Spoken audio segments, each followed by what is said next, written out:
I know we're on a pretty big segue here, but I think I want to add something too because it's part of what I originally wanted to present, anyways. Like regarding both Cardi's quote here, "There's nothing else to do but to be a speculator," and also the idea of the question of how are NFTs going to perform during a bear market.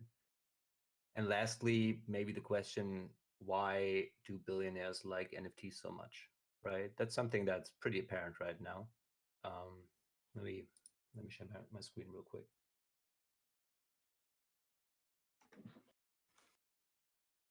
So regarding the question of how do they fare in a bear market, and also why could billionaires be so interested in them? When the hash masks blew up, I was instantly reminded of this situation. That's the peak um, of the 2009 financial crisis. That's when 2008 2009. That's the same day that Lehman Brothers went bankrupt and they had to leave their office. A couple of blocks down the road, Damon Hirst was holding this auction of pieces. He had like this giant shark. He had the golden calf in there, and he's like kind of a modern Andy Warhol. He has like um, basically students manufacturing his art pieces. They are not always unique, but he has like 100 of the same kind, for example, and those all were sold off in that auction. And it turned out to be a record-breaking auction that made more money than any auction ever did in the past on one day. And that at the time struck me. I was like, wow, the world is going like to shits right now, like the financial world. Funds are going bankrupt, banks are falling, and there's a certain class of people who just don't give a fuck. They're at that auction and they are spending more money on art than ever before, right, in the history of art. And that was something that struck me back then. And it's years ago. I had a very, very different outlook on the world, but I never really forgot that moment. So and now NFTs come along, and we think about what's going on in the world right now.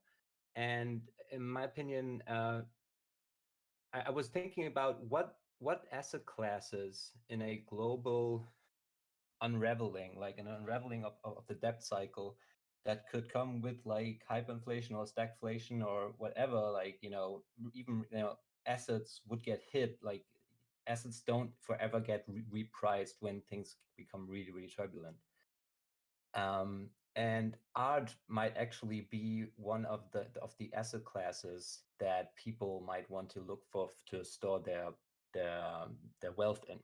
So I think that might be an answer to why billionaires globally are pushing NFTs right now. And Cardi made some very, very good points about how it also frees you of those of the implications of where do I store it, how do I move it when I want to sell it. You can just sell the NFT, and that piece of art never leaves the vault that it sits in, right, or the museum that it is displayed in at the time. And in my opinion, this ties into that earlier quote about everybody becoming a speculator. So Ray Dalio put forward this idea of these macro debt cycles, and he suggested that we could be very close to unwinding one of those debt cycles and coming to an end. And this was something like a passage that Jack Sparrow shared a couple of weeks ago.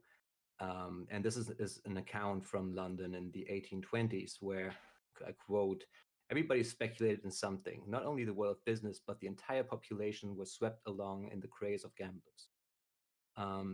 9/10 of the loans made overseas into foreign ventures provided no return, and that the orders anticipated to drive the new businesses never came." So and this is something that is like a trope in movies of that play and that period, where you always have this like London dandy who tries to make it big in the colonies and sends money there, and then they go bankrupt, like in the Agatha Christie. That's a bit later though, but like you have that for a certain period of time. And then this quote ends with, in 6 weeks, no fewer than 70 provincial banks failed. And this is from the Weimar Republic, close to the hyperinflation in Weimar.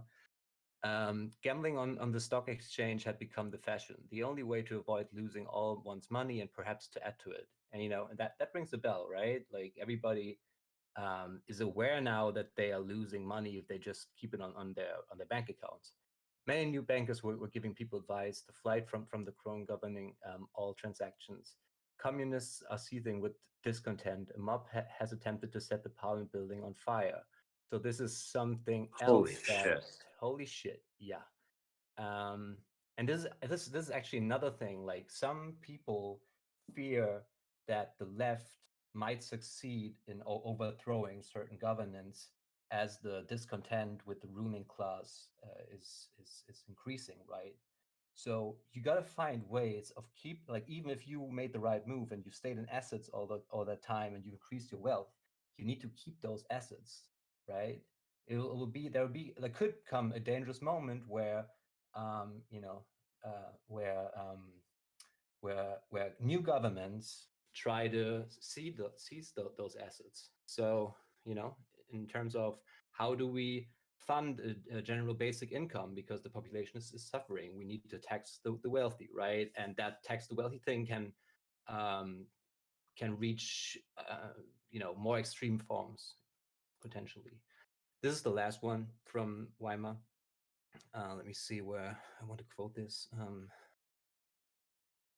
Every minor official, every employee, every shift worker became a shareholder. Day-to-day purchases were paid by selling shares. I like that part. Um, on wage days, there was a general stampede to the banks. Wage days slash stimulus paychecks, okay, and share prices shot up like rockets. The banks were bloated with wealth. Obscure new ones sprouted up like mushrooms and did a roaring trade. Every day, the entire population studied the stock market listings. Sometimes some shares collapsed and thousands of people hurtled towards the abyss. In every shop, every factory, every school, share tips were whispered in one's ear. So I'll keep it at that. Everybody knows how Weimar ended. And that's actually, the next step, right? Like this,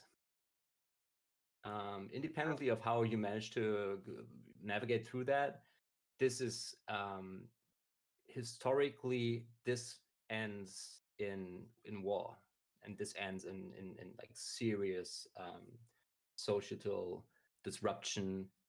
And yeah, so this is something I wanted to basically lay out, and I think that potentially blockchain NFTs could play a role in preparing for this, basically. And I don't know how like certain NFT platforms would do in that case, right? Like, the token prices of something, because I think like all the risk assets are going to get hurt in the eventual dollar shortage when, for example, the equities market gets a big hit.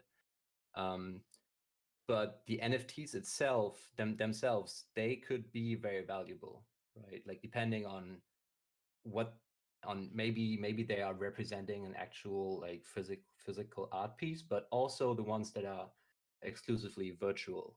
There will be places where you can display that. I mean, it's already in our culture, it's already in our games. World of Warcraft players love to hang out at the marketplace and just showcase their epics, shit like that. That will spill over to the art world, and that's why I made that Decentraland call, the Mana call, because that's one of the most populated virtual blockchain worlds. But it could end up being somewhere else.